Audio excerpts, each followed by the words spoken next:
Hello students, मैं आपका फिर से स्वागत करता हूं आर्यन एजुकेशनल फाउंडेशन के इस यूट्यूब चैनल पर, जिस पर हम कक्षा 8 के विज्ञान और गणित दोनों सब्जेक्ट के हिंदी मीडियम के यूपी बोर्ड और एनसीईआरटी के सारे चैप्टर्स को कवर करेंगे। इस वीडियो में हम विज्ञान के पाठ्यक्रम के बारे में बताएंगे। इसके बाद आने वाले वीडियोस में हम विज्ञान के जो अलग अलग तथ्य हैं उसको 3D व्यू में और इमेज के माध्यम से समझने का प्रयास करेंगे। और गणित की जो क्लासेस चल रही हैं उसको आप देखते रहिए, आपकी प्लेलिस्ट तैयार की जा रही है और शॉर्ट्स के माध्यम से जो उनमें यूज होने वाले कैलकुलेशंस हैं वो इसी यूट्यूब चैनल पर अपलोड कर दिए जा रहे हैं, तो आप लोग देखते रहिए। ठीक है, तो आइए शुरू करते हैं।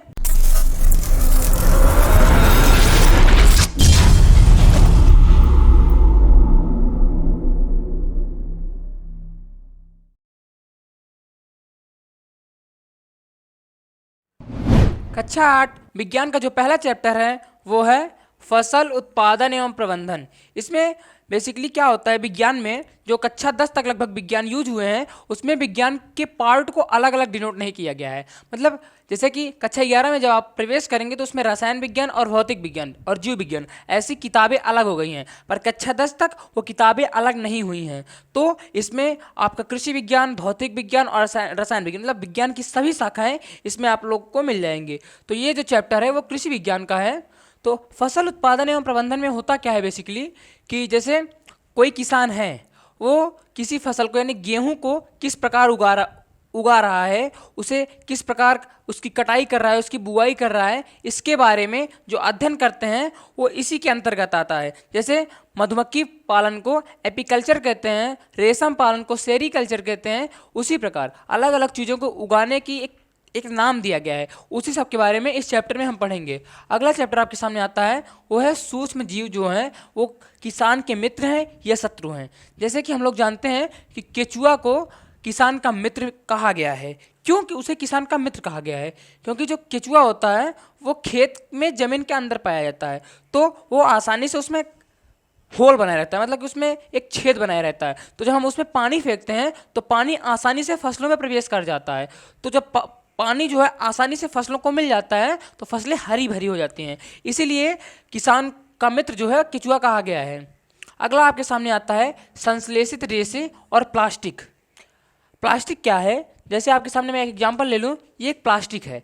प्लास्टिक के अच्छे यूज भी हैं और ख़राब यूज भी हैं। जैसे मैं आपको एक पेज दिखाता हूँ, ये देखिए, ये क्या है? ये एक प्लास्टिक है और ये क्या है? संश्लेषित रेशे हैं। संश्लेषित रेशे का मतलब होता है कि नायलॉन। जैसे कि जो आप अभी आपके सामने एक बिजली के तार होंगे, उस पर नायलॉन की परत चढ़ी होगी, उस पर पॉलीवाइनिल क्लोराइड की परत चढ़ी होगी, तो वो सब जो चीज़ें हैं वो नायलॉन के अंतर्गत आती हैं। एक्चुअली जब हम इसे जलाते हैं तो आप लोगों ने देखा होगा कि काले रंग का धुआं निकलता है, वो हमारे वातावरण को नुकसान पहुंचाता है और हमारे शरीर को भी नुकसान पहुंचाता है। अगर मैं यही वाटर बॉटल किसी नदी में फेंक दूं, या आप लोगों ने नदी में देखी होगी कि बहुत सारे ऐसे बॉटल्स फेंके रहते हैं, तो ये जल्दी जो है अपघटित नहीं होते हैं, ये हमारे पर्यावरण को हार्म पहुंचाते हैं। और इसके अच्छे यूज क्या हैं कि ये सतत यूज होते रहते हैं, मतलब कि हमें बार बार चीज़ों को बनानी नहीं पड़ती है।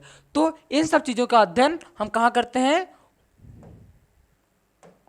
वो इस चैप्टर में करते हैं। अगला आपके सामने चैप्टर आता है धातु और अधातु। पहले देखते हैं पदार्थ क्या होता है। कुछ भी चीज़ जिसमें द्रव्यमान हो, जिसमें भार हो, भार का मतलब होता है वो भारी होना चाहिए, जिसे हम देख सकें। जिसमें जड़त्व का मतलब होता है स्थिरता। जैसे कि मैंने ये बोतल यहाँ रख दी तो ये स्थिर है, ठीक है। तो ये सब क्वालिटियाँ यानी ये सब गुण जिस पदार्थ में, जिस चीज़ में होती हैं वो पदार्थ होते हैं। पदार्थ को धातु और अधातु में बर्जीलियस जी ने बांटा है, वो सब मैं चैप्टर में डिस्कस करूँगा। तो एक्चुअली जैसे मैं आपके सामने एक एग्जांपल ले लूँ, देखिए ये क्या है? ये एक धातु है। ये क्या है? एक अधातु है। धातु जैसे लोहा हो गया, चांदी हो गया, सोना हो गया। और अधातु क्या है? जैसे प्लास्टिक, ये सारी चीज़ें अधातु हैं। तो इसे बांटा कैसे गया है ये सब डिस्कस हम किस में करेंगे? वो धातु और अधातु वाले चैप्टर में क्या करेंगे। अगला आपके सामने आता है कोयला और पेट्रोलियम। कोयला और पेट्रोलियम क्या होता है कि अगर आप लोगों ने देखा होगा कि जब हम लकड़ी को जलाते हैं, जब लकड़ी को बर्न करते हैं, मेरे पास एक इमेज आपके लिए होगी,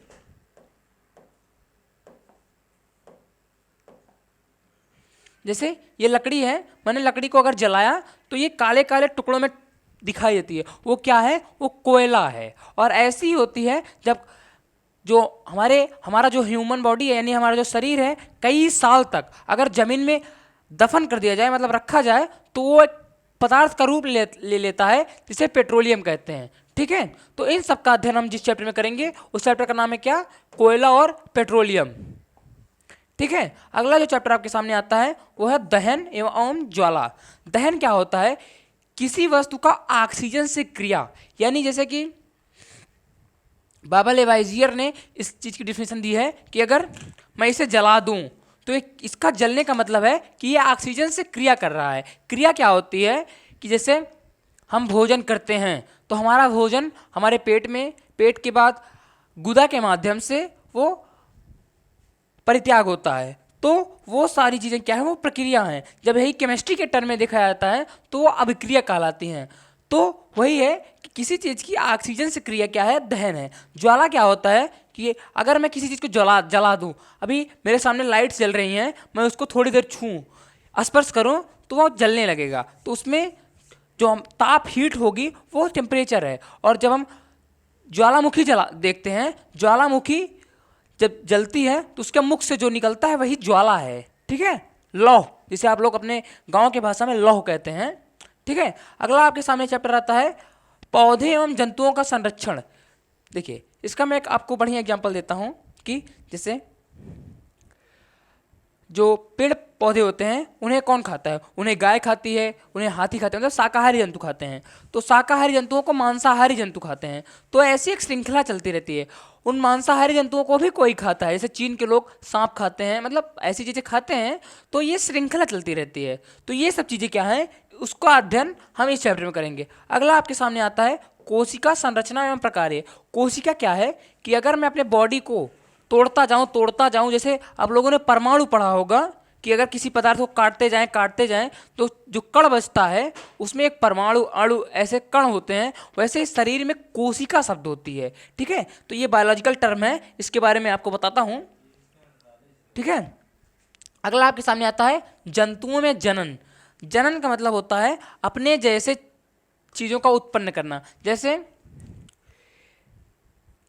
मैं आपके सामने एक एग्जांपल ले लूं, जैसे कि कोई भी बकरी है, उसका अगर बकरी की प्रजाति नष्ट हो गई तो हम बकरी देख नहीं सकते, तो अपने प्रजाति को यानी बकरी अपने अस्तित्व को बचाने के लिए अपने बच्चे देती है, मतलब अपने मतलब समझ लीजिए बच्चे पैदा करती है। तो वही क्या क्या कहलाता है, वही है जो प्रक्रिया है बच्चे पैदा करने की, वही है जनन। ठीक है, अगला आपके सामने चैप्टर आता है किशोरा अवस्था की ओर। ठीक है, चैप्टर आता है किशोरा अवस्था की ओर। इसमें क्या बेसिकली हमको पढ़ना है कि हम मनुष्य से कैसे, मतलब जन्म से यानी बच्चे से कैसे बड़े हुए, हमारे जीवन में क्या क्या प्रक्रियाएं हुई, हम कौन से खेल खेलते हैं, क्या खाते पीते हमारे शरीर को पोषण देता है, इन सब चीज़ों का अध्ययन हम किशोरा अवस्था की ओर वाले अध्याय में करेंगे। अगला आपके सामने आता है बल तथा दाब।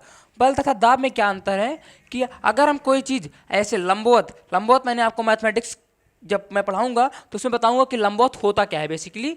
तो होता क्या है, जैसे ये चीज़ है, इसे मैं हाथ से खींच रहा हूँ तो ये इधर जा रहा है, मैं अपने दूसरे हाथ को पहले हाथ से खींच रहा हूँ तो मेरा हाथ उस साइड जा रहा है, उधर जा रहा है। तो ये जो प्रक्रिया लगी वो क्या कहलाती है, वो जो खिंचाव है, जो मैं बाहरी चीज़ लगा रहा हूँ वो खिंचाव, वो एक बल है। ठीक है, ये नहीं कि मैंने बॉडी दिखा दी, ये देखो ये मेरा बल है, ये मेरी ताकत है। बल का मतलब होता है वो खिंचाव। ठीक है, अगला आपके सामने क्या चैप्टर आता है, घर्षण। घर्षण का क्या मतलब है, जैसे मेरे पास दो किताबें हैं, जब मैं एक किताब को दूसरे किताब पे ऐसे लेके चल रहा हूँ तो ये जो दूसरी किताब है उस पर एक विपरीत दिशा में एक बल लगा रही है, वो क्या है, वो घर्षण है। आप लोगों ने देखा होगा कि जब हम किसी चीज़ को, जैसे मैं आपको दिखाता हूँ, देखिए ये थोड़ी देर में रुक गया, ये रुका किस लिए, यानी जब हमने इसको बल दिया तो ये बल का विरोध करने के लिए एक बल इस पृष्ठ ने लगाया, इस हाथ के पृष्ठ ने लगाया, जिसने इस चलते हुए पेन को रोक दिया। वो क्या है, वही घर्षण है। ध्वनि क्या होती है, ध्वनि का मतलब होता है जैसे मैं बोल रहा हूँ, मैं बोला तो आपने कुछ सुना, आपने कुछ सुना, तो ये जो मेरी बात आपने सुनी, ये क्या है? ये एक प्रकार की ध्वनि है। ठीक है। अगला आपके सामने आता है विद्युत धारा के रासायनिक प्रभाव। विद्युत धारा, जैसे कि अगर आप लोग करिएगा नहीं, जैसे कि अगर मैं पानी ले लूँ, पानी में थोड़ा सा निरमा या नमक की मात्रा डाल दूँ और उसमें बिजली, जो बिजली का तार है उसे छुआऊँ, उससे उस पर स्पर्श कराऊँ, तो उसमें करंट पैदा हो जाता है। ठीक है। और अगर वही मैं नमक ना डालूँ तो उस पानी में छुआऊँ तो उसमें करंट नहीं पैदा होता है। ऐसा क्यों? क्योंकि ये विद्युत धारा का एक रासायनिक प्रभाव है। इसका हम अच्छे से अध्ययन इस चैप्टर में करेंगे। अगला आपके सामने आता है कुछ प्राकृतिक परिघटनाएं। जैसे आप लोगों ने देखा होगा, प्राकृतिक परिघटनाओं का मतलब होता है बाढ़। जैसे बाढ़ हो गया, तूफान हो गया, सुनामी हो गया। ठीक है। ये सब चीज़ें जो हैं वो प्राकृतिक परिघटनाएं होती हैं। ठीक है।